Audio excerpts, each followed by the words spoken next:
സ്നേഹനന്ദങ്ങൾ പ്രിയമുള്ളവരെ, എൻ്റെ കഥയുടെ ഒരു പുതിയ എപ്പിസോഡിലേക്ക് എല്ലാ മാന്യപ്രേക്ഷകരെയും സ്വാഗതം ചെയ്യുകയാണ്. അനുഗ്രഹിക്കപ്പെട്ട ഒരു ദിവസം ദൈവം നമുക്ക് ദാനം ചെയ്തുവല്ലോ. ഒരു നല്ല ജീവിതാനുഭവം നമ്മൾ കേൾക്കാൻ പോവുകയാണ്. കർത്താവിൻ്റെ സാന്നിധ്യം നമ്മുടെ നടുവിലുണ്ട്. ഈ വീഡിയോ കാണുന്ന ഓരോ ദൈവമക്കൾക്കും ഇന്നത്തെ ശുശ്രൂഷ ഒരു വലിയ അനുഗ്രഹത്തിന് കാരണമായി തീരും. ഇന്നത്തെ ശുശ്രൂഷയുടെ അനുഗ്രഹത്തിന് വേണ്ടി നമുക്ക് ഒന്നിച്ചൊന്ന് പ്രാർത്ഥിക്കാം.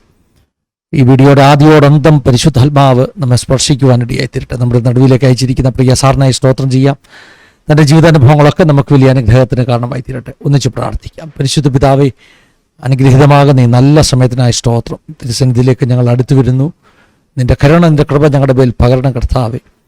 നീ നീതിയുള്ള രാജാവാണല്ലോ, നീ അത്ഭുതം ചെയ്യുന്നവനാണല്ലോ കർത്താവേ. നിൻ്റെ നീതി ഞങ്ങൾക്ക് വേണ്ടി വെളിപ്പെടുത്തുന്നവനാണല്ലോ. ഇന്ന് ഈ ഒരു ജീവിതാനുഭവത്തിലൂടെയും കർത്താവെ, അവിടുത്തെ വലിയ പ്രവൃത്തിയെക്കുറിച്ച് കേൾക്കുവാൻ തൊക്കണം ഞങ്ങൾക്ക് നീ അവസരം നൽകാൻ പോകുന്ന ഒരു സ്തോത്രം. ഞങ്ങളുടെ നടുവിലേക്ക് അയച്ചിരിക്കുന്ന പ്രിയ ജോയ്സാറിനായി ഞങ്ങൾ അങ്ങ് സ്തുതിക്കുന്നു. തൻ്റെ ജീവിതാനുഭവങ്ങൾ ഞങ്ങൾക്ക് വലിയ അനുഗ്രഹത്തിന് കാരണമായി തീരണം. ലോകത്തിലെ ഏത് ഭാഗത്തുനിന്ന് ഈ വീഡിയോ കാണുന്ന ഓരോ മക്കളെ നീ അനുഗ്രഹിക്കണം. ഞങ്ങൾ പ്രാർത്ഥിച്ച് ആരംഭിക്കുന്ന ഈ സമയം മുതൽ ഞങ്ങളുടെ ആശീർവാദ പ്രാർത്ഥന ഒരു പ്രത്യേക സാന്നിധ്യം ഉണ്ടാകണം. അനുഗ്രഹിച്ചാട്ടപ്പ വൻകാര്യങ്ങളെ ചെയ്താട്ട് അവിടുന്ന് അങ്ങനെ ചെയ്തിരിക്കുന്ന കൃപയ്ക്കായ സ്തോത്രം. സകല മാനവും സകല മഹത്വവും ഞങ്ങൾ എടുത്ത് കടപ്പിക്കുന്നു. യേശു മൂലനാമയായി ഞങ്ങൾ ചോദിക്കുന്നു, കേൾക്കുമാറാകണമേ. അമേൻ, അമേൻ, അമേൻ. ഒരു പ്രാവശ്യം കൂടെ എല്ലാ മാന്യപ്രേക്ഷകരെയും യേശുക്രിസ്തുവിൻ്റെ നാമത്തിൽ ഞാൻ സ്വാഗതം ചെയ്യുകയാണ്. വളരെ പ്രാർത്ഥനയോടുകൂടി നമുക്ക് ദൈവസന്നിധിയിലായിരിക്കാം. നമ്മുടെ നടുവിൽ നിന്ന് അനുഗ്രഹിക്കപ്പെട്ട ഒരു ദൈവദാസൻ തൻ്റെ ജീവിതാനുഭവങ്ങൾ പങ്കുവെക്കുവാൻ വേണ്ടി ചേർന്ന് വന്നിട്ടുണ്ട്. കർത്താവിൻ്റെ ദാസൻ പാസ്റ്റർ ടി ജോയ് സാറിനെ ഓർത്ത് സ്തോത്രം ചെയ്യുന്നു. അദ്ദേഹം ഒരു ഡെപ്യൂട്ടി തഹസീൽദാറായിട്ടൊക്കെ ജോലി ചെയ്ത ഒരു ഗവൺമെൻറ് ഉദ്യോഗസ്ഥനായിട്ട് റവന്യൂ ഡിപ്പാർട്ട്മെൻറ്റിലൊക്കെ ജോലി ചെയ്ത ഒരു കർത്താവിൻ്റെ ദാസനാണ്. എന്നാലിപ്പോൾ കർത്താവിൻ്റെ വേലയോടുള്ള ബന്ധത്തിലായിരിക്കുന്നു. അതുകൊണ്ട് തന്നെ വളരെ വ്യത്യസ്തമാകുന്ന ഒരു ജീവിതാനുഭവമാണ് നമ്മൾ കേൾക്കാൻ പോകുന്നത്. വളരെ പ്രാർത്ഥനയോടുകൂടെ നമുക്ക് ദൈവസന്നിധിയിലായിരിക്കാം. ദൈവദാസൻ്റെ ജീവിതാനുഭവങ്ങൾ നമുക്ക് വലിയ ആത്മീക ബലത്തിന് കാരണമായി തീരട്ടെ. പ്രാർത്ഥനയോടുകൂടെ നമുക്ക് ദൈവസന്നിധിയിലായിരിക്കാം. വളരെ സ്നേഹത്തോടുകൂടെ ആദരവോടുകൂടെ പ്രിയ ജോയ് സാറിനെ ഈ ഒരു ആസാദിയുടെ സെഷനിലേക്ക് സ്വാഗതം ചെയ്യാണ്. വെൽക്കം സാറേ. Praise lord. Praise lord. ഞാൻ പ്രേക്ഷകർക്ക് പരിചയപ്പെടുത്തുകയായിരുന്നു, ഒരു പഴയ റവന്യൂ ഉദ്യോഗസ്ഥനൊക്കെയാണ് നമ്മുടെ മുമ്പിൽ വന്നിരിക്കുന്നതെന്ന്. എന്നാൽ ഇപ്പം ഫുൾ ടൈം മിനിസ്ട്രിയില്ല അല്ലേ? ഞാൻ ഫുൾ ടൈം മിനിസ്ട്രിയിൽ കഴിഞ്ഞ വർഷം കട്ടപ്പനയിൽ ഇങ്ങോട്ട് പോകുന്നവരെ ഇന്ത്യ പെന്തക്കോസ്ത് സഭയുടെ കട്ടപ്പന സെന്ററിലെ മലയപ്പുതിൽ എന്ന് പറഞ്ഞ സഭയിലെ ശുശ്രൂഷകനായിരുന്നു.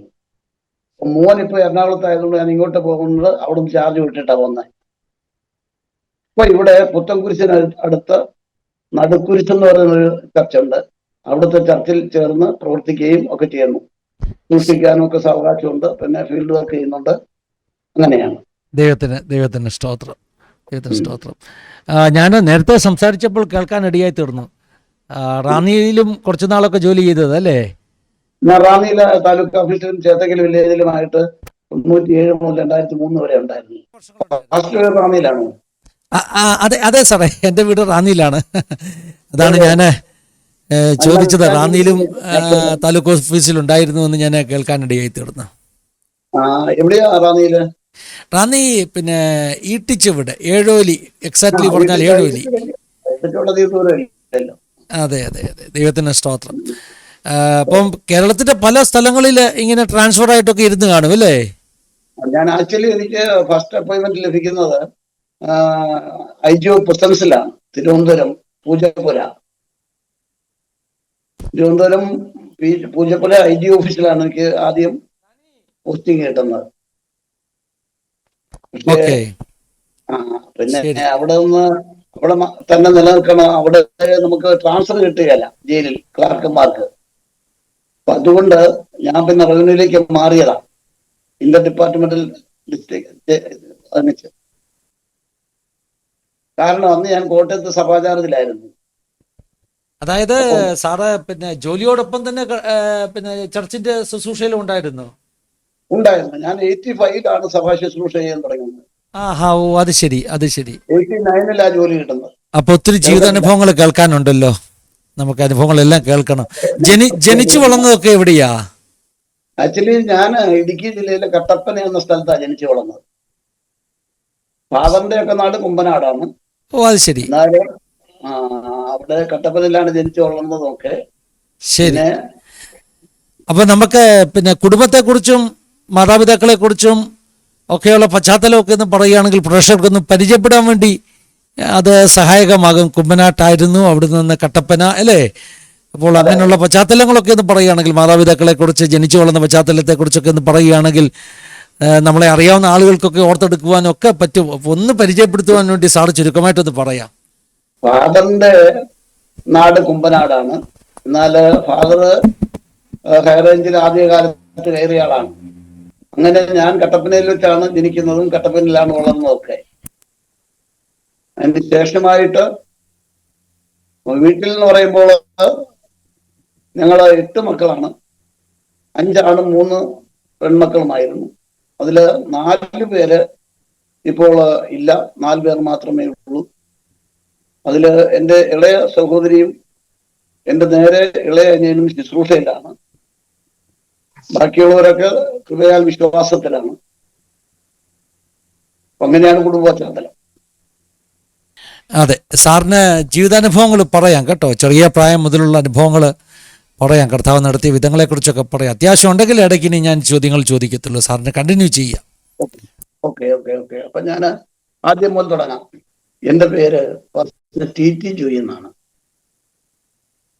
ഒരു ക്രിസ്തീയ ഭവനത്തിലാണ് വളർന്നതെങ്കിൽ പോലും ഞാൻ വളർന്നു വരുന്ന സാഹചര്യത്തിലൊക്കെ വേണ്ടത്ര ഒരു ദൈവവിശ്വാസത്തിലും കൂട്ടായ്മയിലും ഒന്നും ആയിരുന്നില്ല വീട്ടുകാർ. എന്നാൽ കൃപയാൽ 1976 ഏപ്രിൽ മാസം 6-ാം തീയതി രക്ഷിക്കപ്പെടുവാനും സെപ്റ്റംബർ മാസം 9-ാം തീയതി സ്നാനപ്പെടുവാനും കർത്താവ് കൃപ ചെയ്തു. വീട്ടില് ഞങ്ങള് 8 മക്കളായിരുന്നു. അതില് 4 പേര് കർത്താവിന്റെ സന്നിധിയിൽ ചേർക്കപ്പെട്ടു. അപ്പോൾ 4 പേര് മാത്രമേ ഉള്ളൂ. എൻ്റെ ഏറ്റവും ഇളയ സഹോദരിയും ഭർത്താവും അവർ കർത്താവിന്റെ ശുശ്രൂഷയിലാണ്.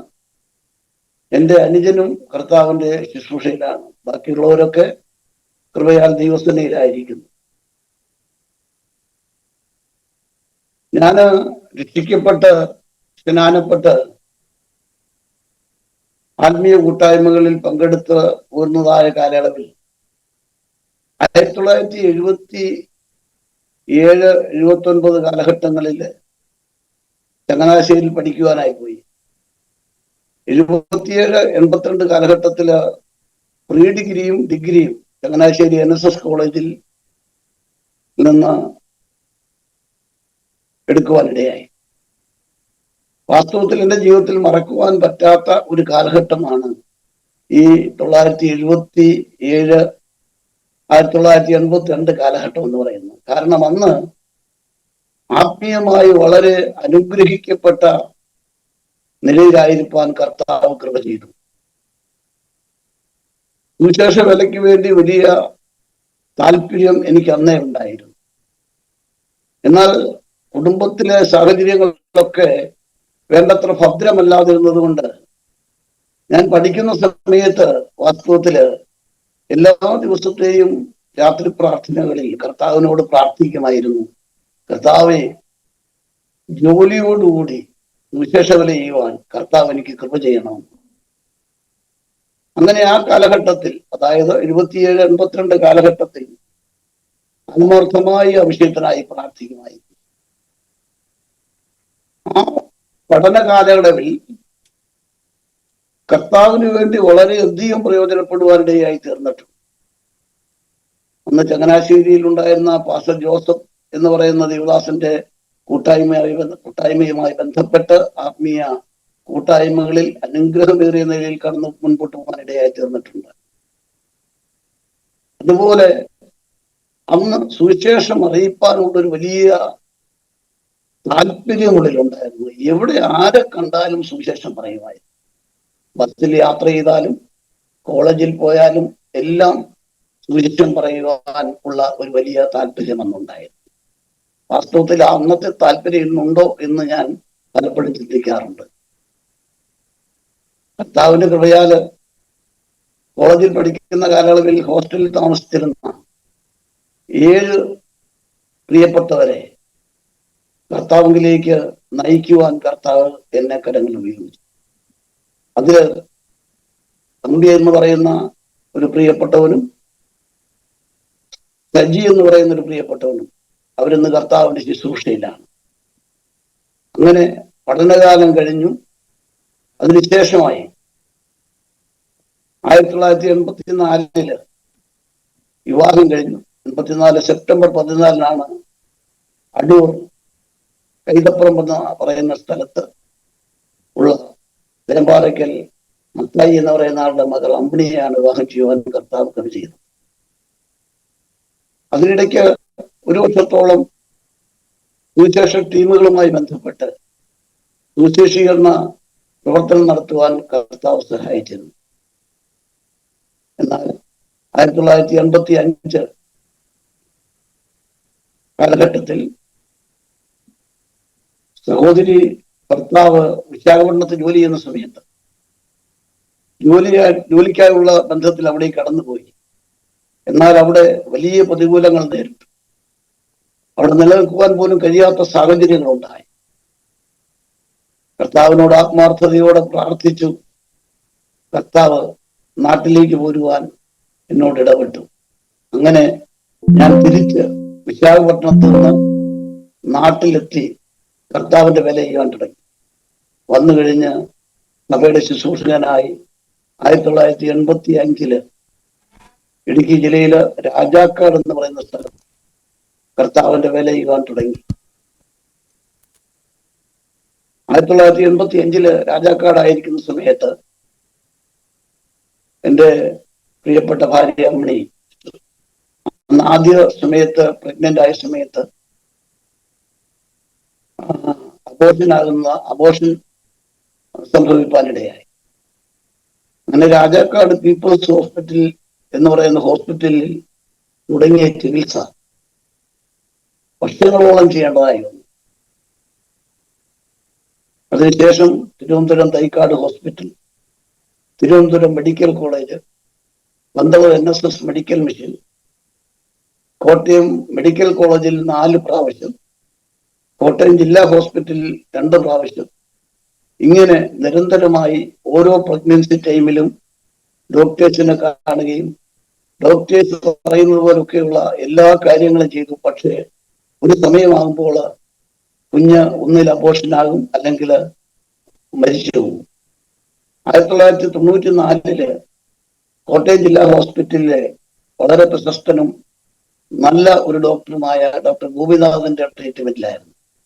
അദ്ദേഹത്തിന്റെ ട്രീറ്റ്മെന്റിലിരിക്കുമ്പോൾ 1 മാസം ശേഷിക്കുമ്പോൾ ഡോക്ടർ പറഞ്ഞു, ഇനി നമുക്ക് കാത്തിരിക്കേണ്ട, വൈഫിന് പ്രഷറും ഷുഗറും ഒത്തിരി കോംപ്ലിക്കേഷനൊക്കെ ഉള്ള പേഷ്യൻ്റാണ്, ഓപ്പറേഷൻ ചെയ്യാമെന്ന് പറഞ്ഞ് അദ്ദേഹം ഓപ്പറേഷൻ തിയേറ്ററിൽ കയറ്റാൻ ടെസ്റ്റൊക്കെ ചെയ്യിച്ചു. എന്നാൽ അന്ന് കോട്ടയം ജില്ലാ ഹോസ്പിറ്റലിൽ ഈ പറയുന്ന യാതൊരു ഫെസിലിറ്റീസും ഇല്ലാത്ത സമയമാണ്. അതുകൊണ്ട് അനസ്തേഷ്യ കൊടുക്കുന്ന ഡോക്ടർമാർ പറഞ്ഞു, ഡോക്ടറെ നമ്മളിവിടെ ചെയ്താൽ ബുദ്ധിമുട്ടാകും, കോംപ്ലിക്കേറ്റഡ് പേഷ്യൻ്റ് ആണല്ലോ എന്ന് പറഞ്ഞു. ഉടനെ ഡോക്ടർ പറഞ്ഞു, ഇങ്ങനെ ഡോക്ടേഴ്സ് അഭിപ്രായപ്പെടുന്നുണ്ടെന്ന് മെഡിക്കൽ കോളേജിൽ കൊണ്ടുപോകാണ്. അപ്പൊ മെഡിക്കൽ കോളേജിലേക്ക് ഉടൻ തന്നെ ആ ഡ്രസ്സോടുകൂടി തന്നെ കാറ് വിളിച്ച് മെഡിക്കൽ കോളേജിൽ ചെന്നു. അവിടെ ചെന്നപ്പോഴേക്ക് കുട്ടി മരിച്ചു. പിന്നെ കുഞ്ഞിന്റെയും അമ്മയുടെയും കാര്യം വളരെ സംശയമാണ്. ചില മണിക്കൂറുകൾ കഴിഞ്ഞേ പറയാൻ പറ്റുമെന്ന് മെഡിക്കൽ കോളേജ് ഡോക്ടേഴ്സ് പറഞ്ഞു. വാസ്തവത്തിൽ കോട്ടയം ജില്ലാ ഹോസ്പിറ്റലിൽ അന്ന് ഓപ്പറേഷൻ ചെയ്തിരുന്നെങ്കിൽ അന്ന് എൻ്റെ ഭാര്യ അമ്മയെ മരിച്ചു പോകുമായിരുന്നു. മെഡിക്കൽ കോളേജിൽ എത്തിയിട്ടും അവിടുത്തെ സൗകര്യങ്ങളെല്ലാം ഉണ്ടായിട്ടും വളരെ പ്രതിസന്ധിയിലേക്ക് കടന്നുപോയി. ഏതായാലും അവസാനം കുട്ടി നഷ്ടപ്പെട്ടു. വൈഫ് പിന്നീട് കുഴപ്പമില്ലാതെ പുറത്തു വന്നു. അതിനുശേഷം 95 പ്രഗ്നന്റ് ആയ സമയത്ത് കോട്ടയം ഭാരത് ഹോസ്പിറ്റലില്, തിരുനക്കര മൈതാനത്തിന്റെ തെക്ക് ഭാഗത്തുള്ള ഭാരത് ഹോസ്പിറ്റൽ എന്ന് പറയുന്ന പ്രൈവറ്റ് ഹോസ്പിറ്റലിലാണ് ട്രീറ്റ്മെന്റ് ചെയ്തത്. അവിടെ കോട്ടയം മെഡിക്കൽ കോളേജിൽ നിന്ന് റിട്ടയർഡായ ഡോക്ടർ രാധാഹരിലാൽ എന്ന് പറയുന്ന വളരെ പ്രശസ്തയായ ഒരു ഗൈനക്കോളജിസ്റ്റാണ് വൈഫിനെ ട്രീറ്റ് ചെയ്തിരുന്നു. 1995 ജൂൺ മാസത്തില്, അന്ന് ഞാൻ കോട്ടയം കളക്ടറേറ്റിൽ വർക്ക് ചെയ്യുന്ന സമയമാണ്. അന്ന് സഭയുടെ ശുശ്രൂഷ കോട്ടയം മണറാട് വിളിക്ക് സമീപമുള്ള മാലം എന്ന് പറയുന്ന സ്ഥലം.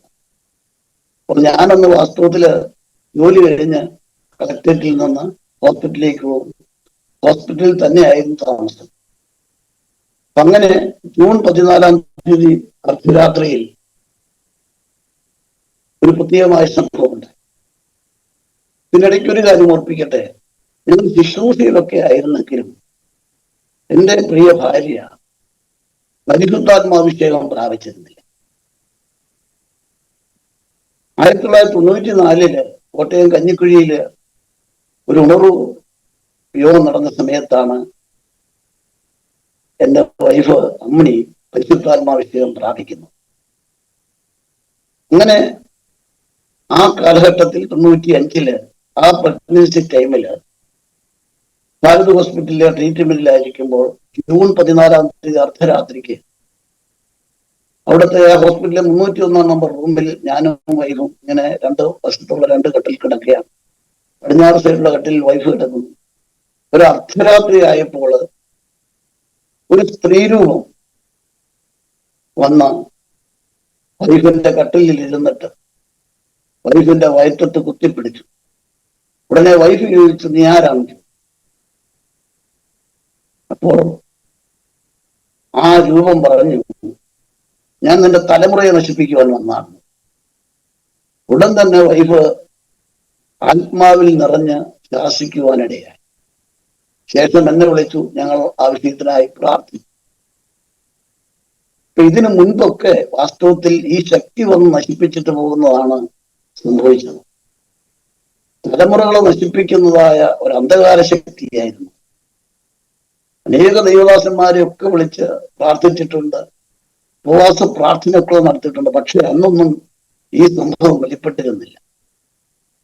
ഏകദേശം 11 വർഷത്തോളം ഇങ്ങനെ വിവിധ ഹോസ്പിറ്റലുകളിൽ ഡോക്ടേഴ്സ് പറഞ്ഞത്, ഓരോ പ്രാവശ്യവും ഡോക്ടേഴ്സ് ഓരോരോ കാരണങ്ങൾ പറയും. ഗർഭപാത്രത്തിന് വളർച്ചയില്ല, അല്ലെങ്കിൽ ഷുഗറും പ്രഷറും ഒക്കെ കൂടിയത് കൊണ്ടാണ്, അങ്ങനെ ഓരോ കാരണങ്ങൾ പറഞ്ഞെങ്കിലും വാസ്തവത്തിൽ യഥാർത്ഥമായ കാരണം ഈ ശക്തി വന്ന് തലമുറകളെ നശിപ്പിക്കുന്നതായിരുന്നു. അങ്ങനെ ജൂൺ 15 പ്രഭാതമായപ്പോൾ ആ പ്രാവശ്യം പ്രൈവറ്റ് ഹോസ്പിറ്റലായിരുന്നു ചികിത്സ. അതും ഒരു ദൈവാനുഗ്രഹമായി. കാരണം ഗവൺമെന്റ് ഹോസ്പിറ്റലിൽ വെളുപ്പിനെ ഒന്നും സിസ്റ്റർമാർ വന്ന് രോഗികളെ നോക്കുന്ന പതിവ് കുറവാണ്. അപ്പൊ ഭാരത് ഹോസ്പിറ്റലിലെ നേഴ്സുമാർ വെളുപ്പിനെ വന്ന് BP നോക്കിയപ്പോൾ അന്ന് വരെ BP ഷുഗറും ഒക്കെ കൺട്രോളിലായിരുന്നു.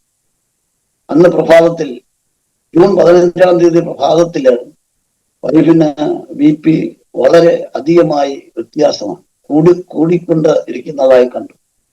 ഉടനെ തന്നെ അവര് ഡോക്ടറെ വിളിച്ചു പറഞ്ഞു.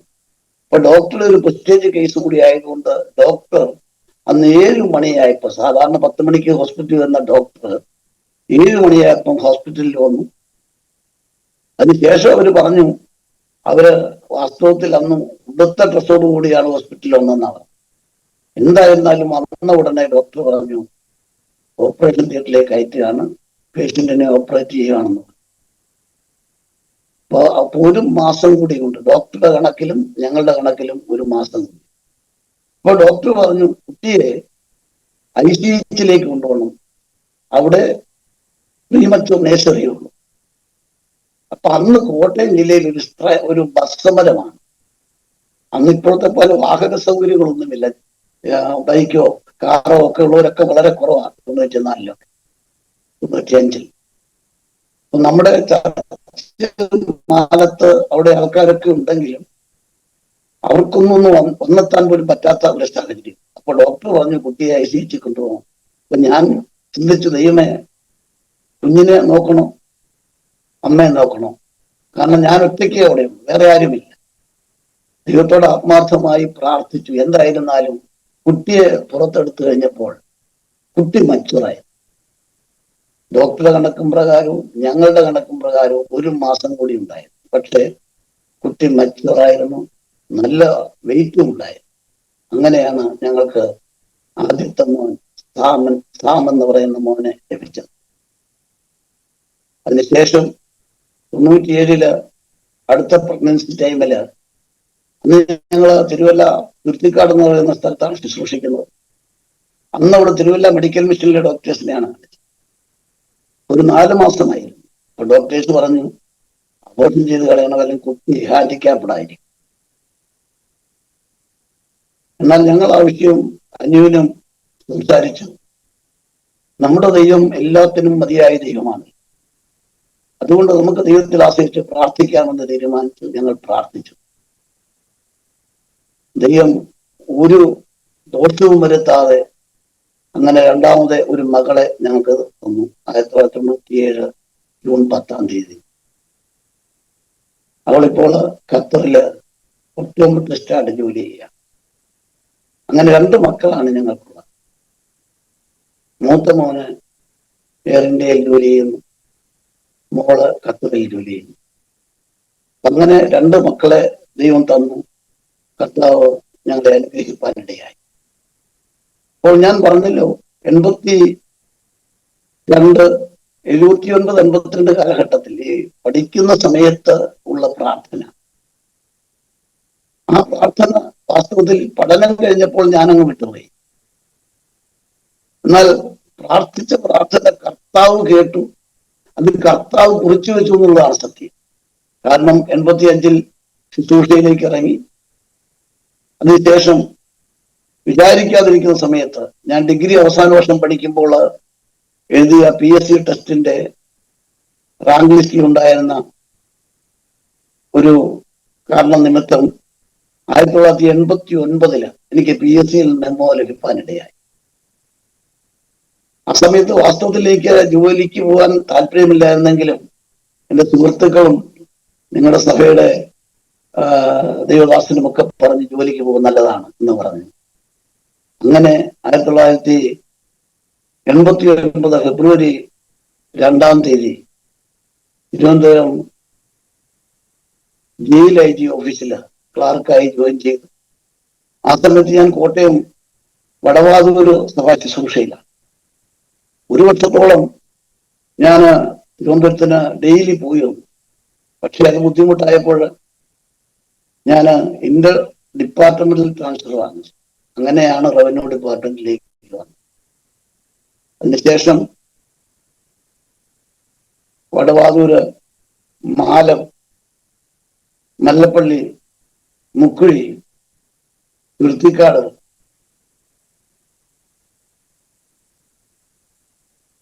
വാഹമുക്ക് എന്ന് പറയുന്ന സ്ഥലങ്ങളിലൊക്കെ ശുശ്രൂഷ ചെയ്യുവാൻ കർത്താവിടെയാണ്. തിരിച്ച് 2003 ഇടുക്കി ജില്ലയിലേക്ക് പോരുവാൻ തക്കോണം ഇടയായി.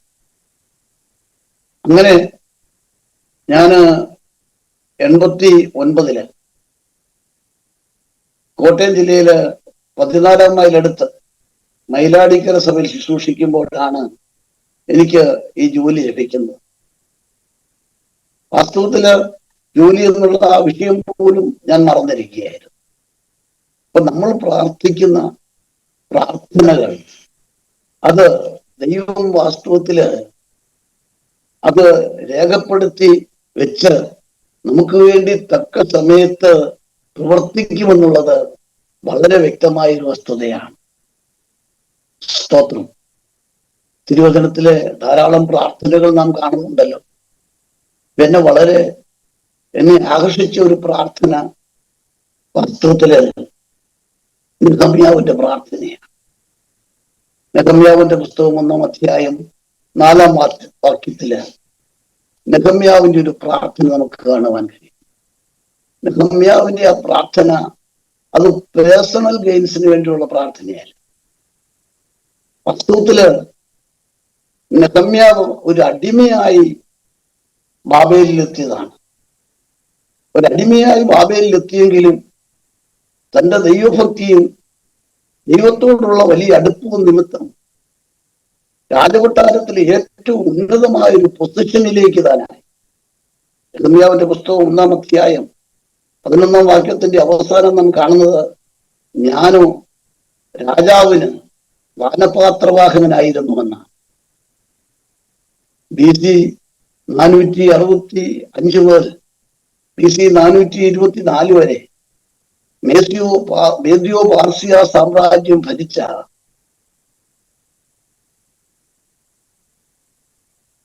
രാജാവായിരുന്ന അർത്തഷഷ്ടാവ് രാജാവിന്റെ പാനപാത്രവാഹകനായിരുന്നു താൻ. അപ്പൊ ദൈവഭക്തിയോടെ ദൈവത്തോട് ചേർന്നായിരിക്കുന്ന ഒരു ദൈവവൈതലിന് വേണ്ടി എവിടെയും ദൈവം അനുഗ്രഹത്തിന്റെ കവാടങ്ങൾ തുറക്കുമെന്നുള്ളത് സംശയമില്ലാത്തൊരു വസ്തുതയാണ്. നെഹമ്യാവിനെ പോലെ ദാനിയേലും ഒരടിമയായിട്ടാണ് ബാബേലിലെത്തിയത്. 16 വയസ്സുള്ളപ്പോൾ ബാബേലിലെത്തിയ ദാനിയേൽ കേവലം 76 സംവത്സരം ബാബേൽ സാമ്രാജ്യത്തിലും മേദ്യോ പാർസിയ സാമ്രാജ്യത്തിലും വളരെ ഉന്നതമായ പൊസിഷനിൽ എല്ലാവർക്കും മീതെ ഒരു അനുഗ്രഹിക്കപ്പെട്ട ദൈവഭക്തനായി പരിലസിച്ചതായി നമുക്ക് കാണുവാൻ കഴിയുന്നുണ്ട്. മൊർദെഖായി, എസ്തേർ, നെഹമ്യാവ്, സെരുബ്ബാബേൽ, എസ്ര, ഇങ്ങനെ ഇവരൊക്കെ അടിമകളായിരുന്നു. അത് അന്യ രാജ്യത്ത് അടിമകളായിരുന്നിട്ട് ദൈവഭക്തിയെ മുറുകെ പിടിച്ച ദൈവഭക്തന്മാര് അനുഗ്രഹിക്കപ്പെട്ടു. എന്നെ കേൾക്കുന്ന പ്രിയപ്പെട്ടവരെ, വിദേശ രാജ്യങ്ങളിലായിരുന്നാലും സ്വദേശത്തായിരുന്നാലും ദൈവഭക്തിയെ നാം മുറുകെ പിടിച്ചാൽ നാം ഇന്ന് ആയിരിക്കുന്നതിൽ നിന്ന് നമ്മെ ഉയർത്തുവാൻ നെഹമ്യാവിന്റെ ദൈവം വിശ്വസ്തനാണ്. അപ്പൊ അങ്ങനെ 1977, 82 കാലഘട്ടത്തിൽ ഞാൻ പ്രാർത്ഥിച്ച പ്രാർത്ഥന കർത്താവ് കുറിച്ചു വെച്ച് എനിക്ക് 1989 ജോലി തന്നു. അതിനുശേഷം വിവിധ സ്ഥലങ്ങളിൽ കർത്താവിന്റെ പേരുള്ള ബന്ധത്തിലായിരിക്കാൻ കർത്താവ് കൃപ ചെയ്തു. അനേക ഇടങ്ങളിൽ കർത്താവിന് വേണ്ടി ആത്മാർത്ഥതയോടെ പ്രവർത്തിപ്പാൻ, അനേക ആത്മാക്കളെ നേടുവാൻ പ്രവർത്തിച്ച സഭകളിലൊക്കെ അനേക ആത്മാക്കളെ കണ്ട് സന്തോഷിപ്പാൻ കർത്താവ് കൃപ ചെയ്തു. അങ്ങനെ 2015 ഞാൻ റവന്യൂ ഡിപ്പാർട്ട്മെന്റില് ഡെപ്യൂട്ടി തഹസിൽദാരായി പെൻഷനായി. തുടർന്നും ദൈവസഭയുടെ ശുശ്രൂഷയിലായിരുന്നു. അങ്ങനെ 2015 പെൻഷനായതിനു ശേഷം എന്റെ വൈഫിന് അസുഖം വളരെ വർദ്ധിക്കുവാനിടയായി. എന്റെ രോഗം മൂർച്ഛിച്ച് ഷുഗറും പ്രഷറും ഒക്കെ കൂടി ഒത്തിരി രോഗങ്ങൾ പ്രിയപ്പെട്ടവളെ ബാധിച്ച് പല പ്രാവശ്യം ഹോസ്പിറ്റലിലാകുവാനിടയായി. ധാരാളം ദൈവദാസന്മാരെയും ദൈവമക്കളെയും വിളിച്ച് ഈ വിഷയത്തിനായൊക്കെ പ്രാർത്ഥിച്ചു. എന്നാൽ പലപ്പോഴായുള്ള ഹോസ്പിറ്റലിലുള്ള ചികിത്സയും ഒക്കെ മുൻപോട്ട് നടന്നെങ്കിലും വലിയ പ്രതിസന്ധിയിലേക്ക് പോയ സാഹചര്യങ്ങളുണ്ട്. പെൻഷന് ശേഷം ഓരോ പ്രാവശ്യവും ഹോസ്പിറ്റലില് വളരെ സാമ്പത്തികമായ ആവശ്യങ്ങൾ വന്നു. അന്നൊക്കെ വാസ്തവത്തില് ചേർന്ന് നിന്നവരാരും ഉണ്ടായിരുന്നില്ല. സഹായിക്കേണ്ട, ചേർന്ന് നിൽക്കേണ്ട ധാരാളം പ്രിയപ്പെട്ടവരുണ്ടായിരുന്നു. പക്ഷെ ആ സമയങ്ങളിൽ ആരും സഹായത്തിനോ ചാരത്തോ ഉണ്ടായിരുന്നില്ല. എന്നാൽ വിളിച്ച ദൈവം വിശ്വസ്തനായതുകൊണ്ട് ആ സാഹചര്യങ്ങളെല്ലാം ദൈവം അത്ഭുതകരമായി നടത്തി. ഓരോ ഹോസ്പിറ്റലിലെ ഓരോ ചികിത്സയ്ക്കും 75,000 രൂപ വീതം ഹോസ്പിറ്റൽ ബില്ലാകുമായിരുന്നു. പിന്നെ മറ്റു ചിലവുകൾ വേറെ. എന്നാൽ അവിടെയെല്ലാം ദൈവം നടത്തി. ദൈവം എന്നെ സംബന്ധിച്ച് കർത്താവിന്റെ വേലയിലായിരുന്നത് കൊണ്ട് ഞങ്ങൾ സേവ് ചെയ്യുന്ന കാര്യത്തിൽ അല്പം പുറകിലായിപ്പോയി. എന്നാലും കർത്താവിന്റെ വേലയ്ക്ക് വേണ്ടി, ദൈവമക്കൾക്ക് വേണ്ടി, ദൈവദാസന്മാർക്ക് വേണ്ടി ചിലവഴിക്കുന്നതിൽ ഞങ്ങൾ ഒരിക്കലും ലുപ്തത കാണിച്ചിട്ടില്ല. അതുകൊണ്ട് ഞങ്ങളുടെ കഷ്ടതകളിലൊക്കെ, ഞങ്ങളുടെ ഇല്ലായ്മകളിൽ, ഞങ്ങളുടെ ആവശ്യങ്ങളിൽ കർത്താവ് ഞങ്ങൾക്ക് സഹായകനായിരുന്നു. ആരും തിരിഞ്ഞു നോക്കാത്ത സാഹചര്യങ്ങളിൽ, ആരും സഹായത്തിനായി മുൻപോട്ട് വരാതിരുന്ന സാഹചര്യങ്ങളിൽ കർത്താവ് വളരെ അത്ഭുതകരമായി എല്ലാ കാര്യങ്ങളും നടത്തുവാനിടയായി. അത് സത്യത്തിൽ ദൈവത്തിന്റെ വലിയ കരുണയാണ്, ദൈവത്തിന്റെ കൃപയൊന്നു മാത്രമാണ്. അല്ലാതെ ഒരു യോഗ്യതയും പറയുവാനില്ല. മറ്റുള്ളവരെക്കാളൊക്കെ എന്തെങ്കിലും പ്രത്യേകമായ യോഗ്യത ഉള്ളത് കൊണ്ടോ ഒന്നുമല്ല, മറിച്ച് കർത്താവ് കൃപ ഒന്ന് മാത്രം. അങ്ങനെ 2017 ഒക്ടോബർ മാസം 6-ാം തീയതി തിരുവല്ല പുഷ്പഗിരി ഹോസ്പിറ്റലിൽ വെച്ച് എൻ്റെ ഭാര്യ അമ്മണി കർത്താവിന്റെ സന്നിധിയിൽ ചേർക്കപ്പെട്ടു. അതിനുശേഷം എന്റെയും കർത്താവിന്റെ ശുശ്രൂഷയിലായിരിക്കുന്ന ആ സമയത്ത് കുഞ്ഞുങ്ങൾ പഠിച്ചുകൊണ്ടിരിക്കുകയായിരുന്നു. അതിനുശേഷം അവർക്ക് ജോലിയായി. കർത്താവ് ഞങ്ങളെ അത്ഭുതകരമായി നടത്തി. തുടർന്നും ദൈവസഭയുടെ ശുശ്രൂഷയിലായിരിക്കാൻ കർത്താവ് കൃപ ചെയ്യുന്നു. ഞാൻ 2023 അവസാനം വരെ ഇന്ത്യ പെന്തക്കോസ്ത് ദൈവസഭയുടെ കട്ടപ്പന സെൻട്രൽ മലയപ്പുകൽ എന്ന് പറയുന്ന സഭയുടെ ശുശ്രൂഷകനായിരുന്നു. എന്നാൽ മോള് ഖത്തറിലും മോന് ഇവിടെ എറണാകുളത്ത് താമസവുമായതുകൊണ്ട് ഞാൻ കട്ടപ്പനയിൽ നിന്ന് മോന്റെ അടുത്തേക്ക് പോകുന്നതുകൊണ്ട് അവിടുത്തെ ശുശ്രൂഷ കേവലം ദേവദാസനോട് പറഞ്ഞ് ക്രമീകരിച്ചിട്ട് ഞാൻ എറണാകുളത്തേക്ക് വന്നു. ഇപ്പോൾ ഇവിടെ എറണാകുളത്ത് പുത്തൻകുരിശിന്റെ അടുത്താണ് താമസിക്കുന്നത്. ഇവിടെ ഒരു വീടിന്റെ പണി നടത്തിക്കൊണ്ടിരിക്കുന്നു. അതിന്റെ പണി പൂർത്തീകരിക്കുന്നതായിട്ടുണ്ട്. പിന്നെ ഞാനിപ്പോൾ ഇവിടെ നടുക്കുരിശ് എന്ന് പറയുന്ന സ്ഥലത്ത് ഇന്ത്യ പെന്തക്കോസ്ത് സഭ ഇവിടെ ഒരു ആരാധനാലയമുണ്ട്. അതായത് വാളകം സെൻട്രലിൽപ്പെട്ട ഒരു ചർച്ചാണത്. അവിടെ പാസ്റ്റർ പ്രശാന്തനോട് ചേർന്ന് കർത്താവിന്റെ ശുശ്രൂഷയിലായിരിക്കുന്നു. ദൈവകൃപയാൽ ദൈവം ഞങ്ങളെ വളരെ ജയോത്സവമായി നടത്തുന്നു.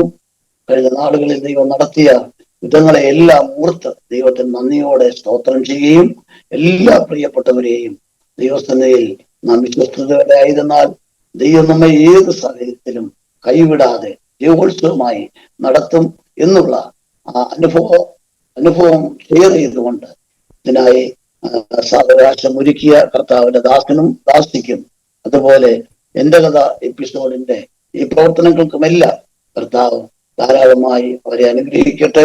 ഈ പ്രവർത്തനം അനേകരെ കർത്താവിന്റെ സന്നിധിയിൽ വിശ്വാസത്തിൽ ഉറപ്പിക്കുന്നതിനും പ്രത്യാശയോടെ ആയിരിക്കുന്നതിനും ഈ എന്റെ കഥ എന്നുള്ള ഈ പ്രവർത്തനം അനുഗ്രഹമായി തീരട്ടെ. അതിന് കർത്താവിന്റെ ദാസനെയും ദാസിയെയും കർത്താവ് ബലപ്പെടുത്തട്ടെ. നിങ്ങളുടെ ഉദ്യമത്തെ ദൈവം അനുഗ്രഹിക്കട്ടെ എന്ന് ആത്മാർത്ഥമായി പ്രാർത്ഥിക്കുകയും നന്ദി രേഖപ്പെടുത്തുകയും ചെയ്തുകൊണ്ട് ഞാൻ എൻ്റെ വാക്കുകൾ ചുരുക്കുന്നു. ദൈവം നമ്മെ ധാരാളമായി അനുഗ്രഹിക്കും. ഒത്തിരി സന്തോഷം സാറേ, നന്ദി സാറേ. അല്പസമയം കൊണ്ട് വെയിറ്റ് ചെയ്യാമല്ലോ അല്ലേ? കുഴപ്പമില്ല. അതെ, സാറ് ഒരു റവന്യൂ ഉദ്യോഗസ്ഥനായിട്ടൊക്കെ ജോലി ചെയ്തു, പല സ്ഥലങ്ങളിൽ ജോലി ചെയ്തു, ഡെപ്യൂട്ടി തഹസിൽദാർ ആ ഒരു പദവിയിൽ വരെ എത്തി റിട്ടയർമെന്റിന്റെ സമയമായപ്പോൾ. അപ്പോൾ അതോടൊപ്പം തന്നെ ശുശ്രൂഷയിലുമായിരുന്നു. വില്ലേജുകളിലൊക്കെ, അതെ, വില്ലേജുകളിൽ കൊന്നത്തടി, അതുപോലെ അയ്യപ്പൻ കോവില്, കട്ടപ്പന, ചതുരങ്ങപ്പാറ, കൊന്നത്തടി, ഇങ്ങനെ 6-7 വില്ലേജുകളിൽ വില്ലേജ് ഓഫീസറായിട്ട് വർക്ക് ചെയ്തു. അതിനുശേഷമാണ് ഇടപെട്ട തഹസിൽദാർ. സാറേ, സത്യത്തില് നമ്മുടെ ഗ്രാമീണരായ ആളുകൾക്ക് വില്ലേജ് ഓഫീസർ വലിയൊരു പദവിയാണ്. കാരണം തഹസിൽദാറാണ് പ്രോട്ടോകോളിൽ വലുതെങ്കിലും നമ്മുടെ ഗ്രാമീണരായ ആളുകൾക്ക് വില്ലേജ് ഓഫീസറുടെ സ്ഥലത്തിലെ കൺകണ്ട ദൈവമാണ്.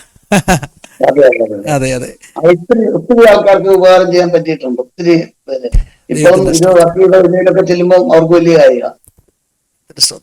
സാറേ, ഇപ്പം ഞാൻ ചോദിക്കാൻ വന്നത്, അപ്പൊ ഈ അതോടൊപ്പം തന്നെ ശുശ്രൂഷയിലുമായിരുന്നു. അപ്പൊ ശുശ്രൂഷയും ജോലി ഒന്നിച്ചു കൊണ്ടുപോകുന്നത് എങ്ങനെയായിരുന്നു? അതിന്റെ ചലഞ്ചസ് വന്നിട്ടുണ്ടോ, വെല്ലുവിളികൾ വന്നിട്ടുണ്ടോ? അത് സംബന്ധിച്ച് എന്തെങ്കിലും ചോദ്യങ്ങളോ എതിർപ്പുകളോ വല്ലതും, അങ്ങനെ മാനുഷികമാകുന്ന ഇടപെടലുകൾ വല്ലതും വന്നിട്ടുണ്ടോ? കൃപയാൽ മാനുഷികമായ എതിർപ്പുകളൊന്നും വന്നിട്ടില്ല. പിന്നെ അന്നത്തെ എന്റെ ടൈം ടേബിൾ എന്നൊക്കെ പറഞ്ഞാൽ എല്ലാവർക്കും അതിശയം ഉണ്ടാകും. കാരണം ഈ വൈഫിന് സുഖമില്ലാതെ വന്നതുകൊണ്ട് അല്പം ഗ്രഹകാര്യങ്ങളിലും ശ്രദ്ധിക്കേണ്ടതായിട്ടുണ്ടായിരുന്നു. അപ്പൊ രാവിലെ പ്രഭാതത്തിൽ ഇരുന്നിട്ട് പ്രാർത്ഥന കഴിഞ്ഞാൽ വീട്ടുകാര്യങ്ങളിൽ കുറച്ച് ശ്രദ്ധിക്കണം. പിന്നെ ഓഫീസ്, റവന്യൂ ഡിപ്പാർട്ട്മെന്റില് പ്രത്യേകിച്ച് വില്ലേജ് ഓഫീസർ പോലുള്ള ആ ഉദ്യോഗം എന്ന് പറഞ്ഞാൽ ഒത്തിരി വർക്ക് കൂടിയതാണ്. അപ്പൊ അങ്ങനെ 10 ജോലി ഓഫീസിൽ പോയാൽ തിരിച്ചു വന്നു കഴിഞ്ഞാൽ പിന്നീട് എല്ലാ ദിവസവും ഈ ചർച്ചിലെ മീറ്റിങ്ങുകളില്ലാത്ത എല്ലാ ദിവസവും ഞങ്ങൾക്ക് ഫീൽഡ് വർക്ക് ഉണ്ടായിരുന്നു. എന്റെ കൂടെ സഹകരിക്കാൻ ഒരു 4-5 അച്ചായന്മാരുണ്ടായിരുന്നു. അപ്പൊ അതുകൊണ്ട് ദൈവം ഒരു 120 പേരോളം നമ്മുടെ കൂട്ടായ്മയിലുണ്ടായിരുന്നു. ആ കാര്യങ്ങളൊന്നും ഞാൻ പറഞ്ഞില്ല സത്യത്തിൽ. വിട്ടുപോയ അനുഭവങ്ങളൊക്കെ പറയാം കേട്ടോ. സമയം തീർന്നെന്ന് ഓർക്കണ്ട, വിട്ടുപോയ അനുഭവങ്ങളൊക്കെ പറയാം. ഒരിക്കലും മറക്കാനാവാത്ത ജീവിതാനുഭവങ്ങളുണ്ട്. കർത്താവിൻ്റെ കാവല് പരിപാലനം അനുഭവിച്ച അനുഭവങ്ങളുണ്ട്, അതൊക്കെ പറയാം. അതുപോലെ കർത്താവിൻ്റെ കരുതൽ അനുഭവിച്ച അനുഭവങ്ങളുണ്ട്. അങ്ങനെയുള്ള മറക്കാനാവാത്ത അനുഭവങ്ങൾ സാറിന് ഓർമ്മയിൽ നിന്ന് എടുത്ത് പറയാം. ഈ ജോലിയും ശുശ്രൂഷയും ഒരേ സമയത്ത് കൊണ്ടുപോയിരുന്നത് കൊണ്ട് വാസ്തവത്തിൽ എനിക്ക് ബുദ്ധിമുട്ടുകളൊന്നും ഉണ്ടായിരുന്നില്ല. പക്ഷേ ഈ സമയക്രമീകരണം, അതായത് പ്രഭാതത്തിൽ എഴുന്നേറ്റ് വീട്ടുകാര്യങ്ങളിൽ സഹകരിക്കണമായിരുന്നു. കാരണം വൈഫിന് പലപ്പോഴും ക്ഷീണാവസ്ഥ ഉണ്ടായിരുന്നു. ഇതിനിടയ്ക്ക് തന്നെ ഞാനൊരു ചെറിയ ചിൽഡ്രൻസ് ഹോം നടത്തിയിരുന്നു. ഈ ജോലിയും സുവിശേഷയും ഒരേ സമയം, അതായത് 1989 ജോലി ലഭിക്കുന്നത്. അപ്പോൾ ആ 89 ആദ്യം ജോലി ലഭിക്കുന്നത് തന്നെ തിരുവനന്തപുരം ജയിൽ IG ഓഫീസിലാണ്, പൂജപ്പുര. അന്ന് ഞാൻ കോട്ടയം വടവാതൂര് സഭയിലെ ശുശ്രൂഷകനാണ്. 1 വർഷത്തോളം ഡെയിലി ട്രെയിനിന് പോയി വന്ന് ശുശ്രൂഷ ചെയ്തു. അത് ബുദ്ധിമുട്ടായപ്പോൾ ഞാൻ ജയിൽ ഡിപ്പാർട്ട്മെന്റിൽ നിന്ന് മറ്റൊരു ഡിപ്പാർട്ട്മെന്റിലേക്ക് മാറുവാനിടയായി. കാരണം ജയിൽ ഡിപ്പാർട്ട്മെന്റിൽ മാറ്റം കിട്ടുവാൻ പാടാണ്. IG ഓഫീസിൽ തന്നെ പെൻഷൻ വരെ വർക്ക് ചെയ്യണം. ഈ ജയിലുകളിലൊക്കെ സാധാരണ മിനിസ്റ്റീരിയൽ വർക്ക് ചെയ്യുന്നത് മിനിസ്റ്റീരിയൽ വാർഡേഴ്സാണ്. SLC പാസ്സായ വാർഡന്മാരാണ് അവിടെ മിനിസ്റ്റീരിയൽ വർക്ക് ചെയ്യുന്നത്. അതുകൊണ്ട് തിരുവനന്തപുരത്തു നിന്നും ഇങ്ങോട്ട് പോരാൻ പറ്റാത്ത സാഹചര്യമായതുകൊണ്ടും സഭാ ശുശ്രൂഷയോടുള്ള താല്പര്യം കൊണ്ടും ഞാൻ ഇന്റർ ഡിപ്പാർട്ട്മെന്റൽ ട്രാൻസ്ഫർ വാങ്ങിച്ച റവന്യൂ ഡിപ്പാർട്ട്മെന്റിൽ വന്ന് കോട്ടയം കളക്ടറേറ്റിൽ ജോയിൻ ചെയ്തു. അങ്ങനെ തുടർന്ന് സഭാ ശുശ്രൂഷയ്ക്ക് അനുസരിച്ച് ഞാൻ ഓഫീസുകൾ മാറി. കോട്ടയം ജില്ലയിലെ ഏകദേശം സഭകളിലൊക്കെ ഇരുന്ന് കഴിഞ്ഞപ്പോൾ പിന്നെ പത്തനംതിട്ട ജില്ലയിലേക്ക് പോയി. അങ്ങനെ റാന്നി താലൂക്ക് ഓഫീസിലും അതുപോലെ ചേത്തക്കൽ വില്ലേജിലും ഏകദേശം 5 വർഷത്തോളം ജോലി ചെയ്തു. തുടർന്ന് 2003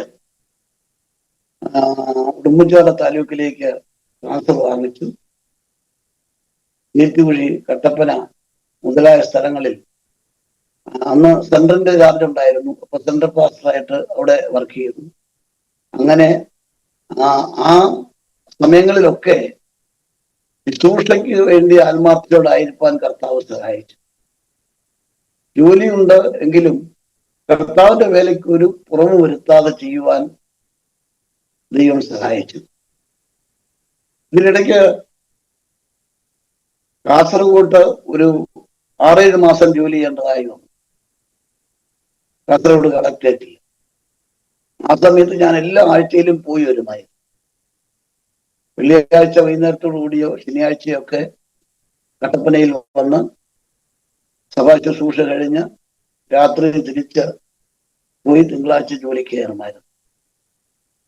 കട്ടപ്പനയിലായിരുന്ന സമയത്ത് പ്രവർത്തനങ്ങൾ ഒരു കുഴപ്പവും ഉണ്ടാകാതെ നടത്തുവാൻ ദൈവം സഹായിച്ചു. എന്നോട് ചേർന്ന് ചില സഹോദരന്മാരും അച്ചായന്മാരും ഉണ്ടായിരുന്നു. ഞങ്ങളുടെ ഭവന സന്ദർശനമൊക്കെ മിക്കവാറും 11 മണി 12 മണി വരെയൊക്കെ ആയിരുന്നു.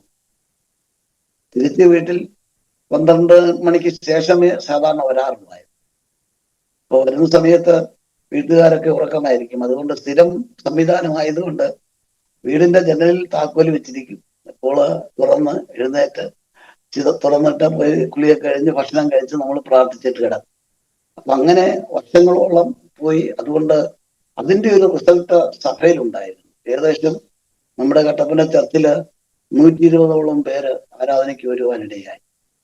അങ്ങനെ സുവിശേഷകരുള്ള ബന്ധത്തിൽ എനിക്ക് 2 ഞായറാഴ്ച മാത്രമാണ് ശുശ്രൂഷയിൽ നിന്ന് മാറി നിൽക്കേണ്ടി വന്നത്. ഒന്ന് ഒരിക്കല് ഉടുമ്പൻചോല താലൂക്കിലായിരിക്കുമ്പോൾ അവിടെ ഒരു പ്രകൃതിക്ഷോഭം ഉണ്ടായ സമയത്ത് ചെമ്മണ്ണാർ ഭാഗത്ത്, ഞാൻ അന്ന് കാന്തിപ്പാറ വില്ലേജ് ഓഫീസറാണ്. കാന്തിപ്പാറ വില്ലേജ് ഓഫീസർ ആയിരിക്കുമ്പോൾ കാന്തിപ്പാറ വില്ലേജിൽപ്പെട്ട ചെമ്മണ്ണാർ എന്ന് പറയുന്ന സ്ഥലത്ത് വലിയ ഉരുൾപൊട്ടലും വെള്ളപ്പൊക്കവും ഉണ്ടായി. ഞായറാഴ്ച ആരാധനയിൽ ഇരിക്കുമ്പോൾ തഹസിൽദാർ വിളിച്ചു, ഒരു 10-10:30 ആയപ്പോൾ. അതുകൊണ്ട് അന്ന് ആരാധന സെക്രട്ടറിയെ ഏൽപ്പിച്ചിട്ട് പോകേണ്ടതായി വന്നു. പിന്നീട് ഒരിക്കല് ഇലക്ഷൻ ആയിരുന്നത് കൊണ്ട്, ഇലക്ഷൻ ഡ്യൂട്ടി ഉണ്ടായിരുന്നുകൊണ്ട് അത് ഒഴിവാക്കാൻ പറ്റാഞ്ഞതുകൊണ്ട് 2 ആഴ്ച മാത്രമാണ് ശുശ്രൂഷയിൽ നിന്ന് വിട്ടു നിൽക്കേണ്ടി വന്നത്. 1989 മുതൽ 2015 വരെയുള്ള കാലഘട്ടങ്ങളിൽ ദൈവസഭ ശുശ്രൂഷയുമായി ബന്ധപ്പെട്ട് കൃപയാൽ ഒരു തടസ്സവും ഉണ്ടായില്ല. ആത്മാർത്ഥതയോടെ കർത്താവിന് വേണ്ടി പ്രവർത്തിപ്പാനിടയായി. ദൈവം അവിടെയെല്ലാം കൂടെ ഇരുന്ന് സഹായിച്ചു. 2 ഞായറാഴ്ച മാത്രമാണ് ആരാധനയ്ക്ക് സംബന്ധിക്കാതിരിക്കത്തക്ക നിലയിൽ സാഹചര്യം ഉണ്ടായത്. മറ്റെല്ലാ ദിവസങ്ങളിലും ദൈവം സഹായിച്ചു. അങ്ങനെ ഇപ്പോഴും കർത്താവിന്റെ വേലയിലായിരിക്കാൻ കർത്താവ് കൃപ ചെയ്യുന്നു. ഇവിടെ നടുക്കുരിശ് എന്ന സഭയില് കർത്താവിന്റെ ദാസൻ പ്രശാന്ത് എന്ന് പറയുന്ന ഒരു ദേവദാസനാണ്. വളരെ നല്ല ഒരു ദേവദാസനാണ്. ശുശ്രൂഷിപ്പാനും അതുപോലെ ഫീൽഡ് വർക്ക് ചെയ്യാനും ഒക്കെ ഞങ്ങൾ കഴിയുന്നുണ്ട്.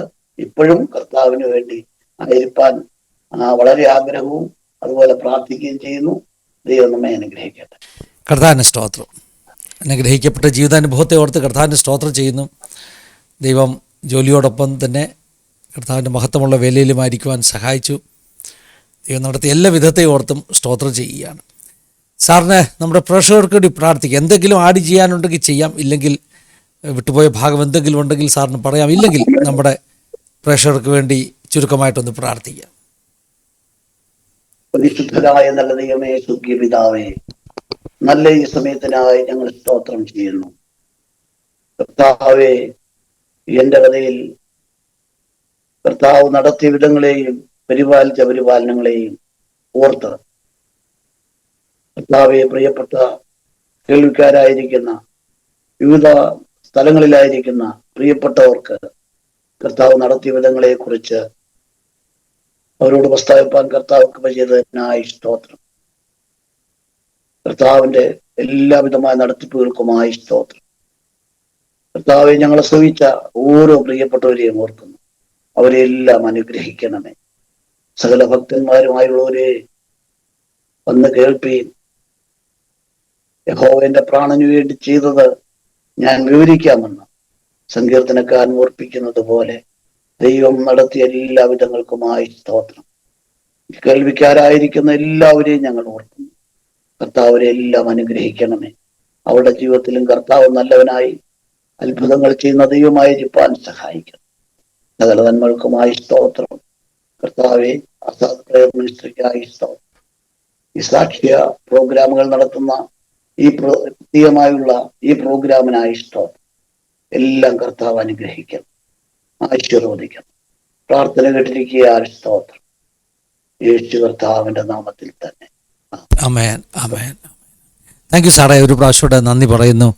ഇത്രയും സമയങ്ങൾ ഞങ്ങളോടൊപ്പം വന്ന ജീവിതാനുഭവങ്ങളൊക്കെ പങ്കുവച്ചതിൽ കർത്താവ് ധാരാളമായിട്ട് സഹായിക്കുകയും അനുഗ്രഹിക്കുകയും ചെയ്യട്ടെ.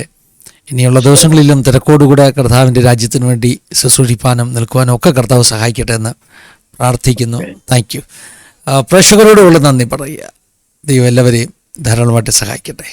സ്തോത്രം. God bless you all. Have a wonderful time.